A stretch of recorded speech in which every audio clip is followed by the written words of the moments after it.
عليكم ورحمة الله وبركاته. أهلا بيكم في فيديو جديد على قناة إبداعات ندى. ما تنسوش تفعلوا الجرس وتشتركوا لو أول مرة تنوروني.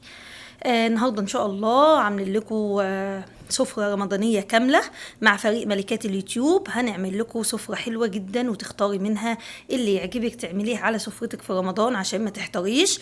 ان معانا صينية البطاطس بالفراخ لقناة ابداعات عزة، حلوة جدا وشكلها بيتكلم عن نفسها. ومعانا الطواجن الصعيدي، طاجن البامية باللحمة من قناة ميرو للطبخ الصعيدي. ومعانا كمان الملوخية الخضراء لقناة يوميات أسرة أسوانية، طبعا تحفة شكلها بيتكلم. والفراخ المحشية أحلى حاجة على سفرة رمضان لقناة سوبر يويو. ومعانا بقى وحش السفرة أو وحش العزومات في رمضان والمحشي المشكل، قناة ازاي نتغير للأحسن.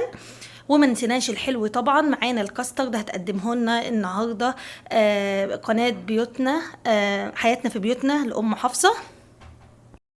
وانا طبعا هقدم لكم النهارده السمبوسه او السمبوسك، حلوه جدا وعجينه حلوه جدا. طبعا كل الوصفات ديت هسيب لكم اللينكات بتاعتها في التعليق المثبت اسفل الفيديو. عايزاكم بقى تروحوا تشوفوا الفيديوهات ديت، واي وصفه تعجبكم تقولوا لهم ان انتوا جايين من عند ابداعات ندى. يلا بينا بقى نشوف الوصفه بتاعتنا النهارده، والسمبوسه بطريقه سهله واقتصاديه مش هتكلفنا خالص. هنعمل عجينه سهله وحلوه جدا تشرفك كده في العزومات، وممكن تفرزيها كمان في الفريزر عندك. يلا بينا نشوف الطريقه والمقادير.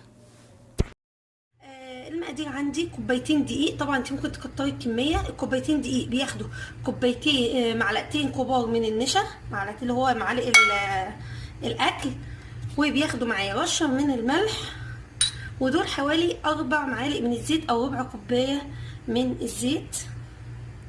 بس هي دي المقادير اللي عندي، مقادير بسيطه جدا. ببتدي بقى اقلب كل ده مع بعضه، واحاول اخلي الزيت يمتزج كده في الدقيق. نقلبه شويه كده حلوين، وعندنا ميه دافيه للعجن. بس هي ديت كل المقادير بتاعتنا، بسيطه جدا وحلوه قوي، هتعجبكم ان شاء الله. كده انا خلاص قلبت الدقيق كله في الزيت.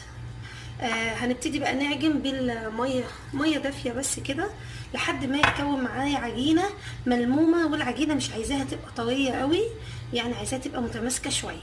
ونخلي بالنا هنا العجينه ما فيهاش اي مواد رافعه، يعني ما فيهاش لا بيكنج باودر ولا خميره. هتطلع معايا هشه وجميله ان شاء الله. هنفضل نحط شويه ميه بشويه، ما نزودش الميه عشان ما تبقاش طريه معايا العجينه. نفضل كده نحط شويه بشويه لحد ما تتكون معايا عجينه متماسكه. كده العجينه خلاص لمت معايا، شايفين عجينه متماسكه مش طريه مش بتلزق في الايد. هسيبها بقى ترتاح حوالي نص ساعه. هي ما فيهاش خميره، مش محتاجاها تخمر، بس عشان تستريح وتتفرد معايا بسهوله. هغطيها بقى كده بالفوطه واسيبها نص ساعه تستريح، ونرجع نشكلها مع بعض. العجينه عندي بعد ما سبتها استريحت وفردتها، بنفردها زي ما انتم شايفين كده طبقه رقيقه جدا. وبعدين قطعناها بشكل دواير، وانا هعمل شكل تاني باللي هي القطاعات دي. بس عشان اللي مش متوفر عنده قطاعات السمبوسه الجاهزه دي، ممكن يعملها بايه بشكل دائري. هوريكم دي وهوريكم دي. الحشوه بقى انت بتحشيها زي ما انت عايزه فراخ، قطع فراخ وتعصجيها مفيش مشكله. هنا انا عندي بصل، عندي لحمه مفرومه وعصقتها بالبصل عادي خالص، وحطيت عليها جزر مبشور وشبت. الشبت بيديها طعم حلو جدا. وعندي هنا برضو جزء تاني هعمله بالجبنه، قطعت عليها بقدونس مفروم ورشه نعناع. الحشوه بقى حسب الرغبه. نيجي بقى نشوف بقى هنحشيها ازاي. نطلع عندنا كده، وبعدين بنحط الحشوه بتاعتنا.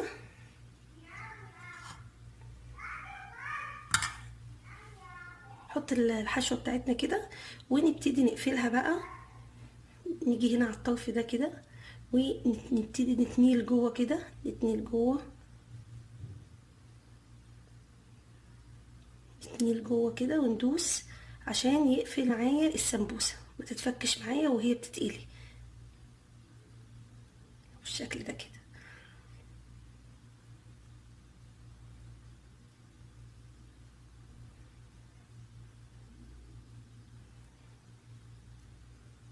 كده اتقفلت معايا، وان شاء الله لما اقليها مش هتفك معايا خالص. على فكره ممكن تخبزيها كمان، ولو عايزه تفرزيها بتحطيها بقى في طبق فوم او طبق بلاستيك، وتحطي بين كل طبقه او طبقه ورق بلاستيك او ورق زبده او ورق نايلون. ده لو انت عايزه تفرزيها لرمضان، قبل رمضان ممكن تعملي كميه وتفرزيها بالشكل اللي انا قلت عليه ده. هنعمل واحده كمان عشان اوريكم بس طريقه القفل.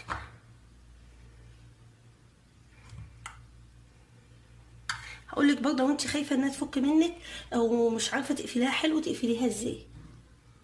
بتجيبي ميه عندك كده وتيجي على الاطراف وتبليها بحيث انها تلزق في بعض. تبلي الاطراف كده بالميه بسيط عشان ده يخلي العجينه هتلزق في بعضها زي القطايف كده. واحنا بقى عشان نقفلها اكتر او نطمن ان هي مش هتفتح بنقفلها بالطريقه دي. شايفه تحطي جوه كده، تتني العجينه لجوه وتضغطي، تتني العجينه لجوه وتضغطي كده.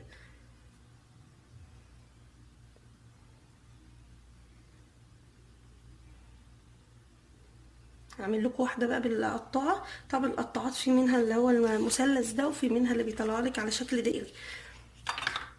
عشان نطلع عندنا بقى الشكل القوالب بنقطع قطع كده من العجين وبعدين نحطها كده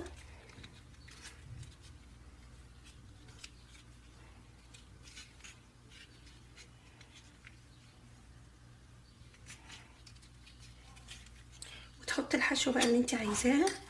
حطي هنا مثلا جبنه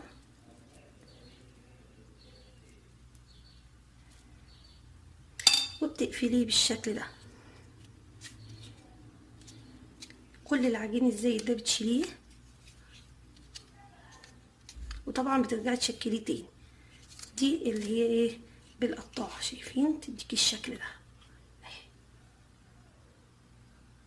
فانت بقى لو عندك متوفر القطاعات هتعملي بالقطاعات، لو مش متوفر عندك القطاعات هتعملي زي ما احنا عملنا بالشكل ده كده. عرفنا طريقه تشكيل السمبوسه، هنقليها بقى مع بعض.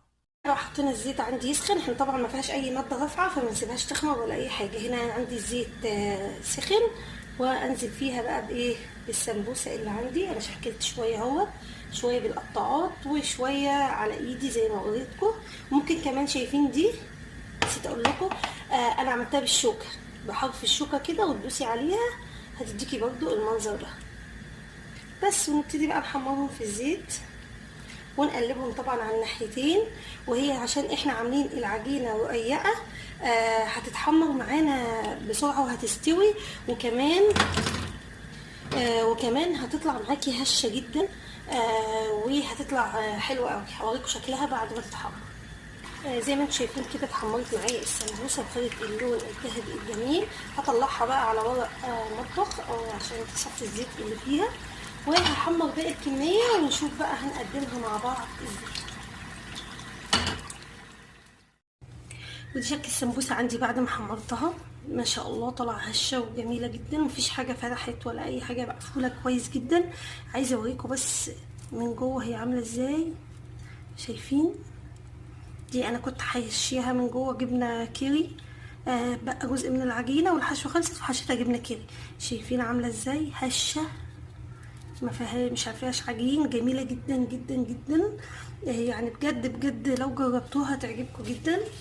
وديت اللي فيها تقريبا اهي فيها جبنه، اللي فيها جبنه وبقدونس اهي. شايفين ما شاء الله هشه وحلوه قوي بجد، وريحتها جميله وطعمها احلى واحلى. لازم تجربوها.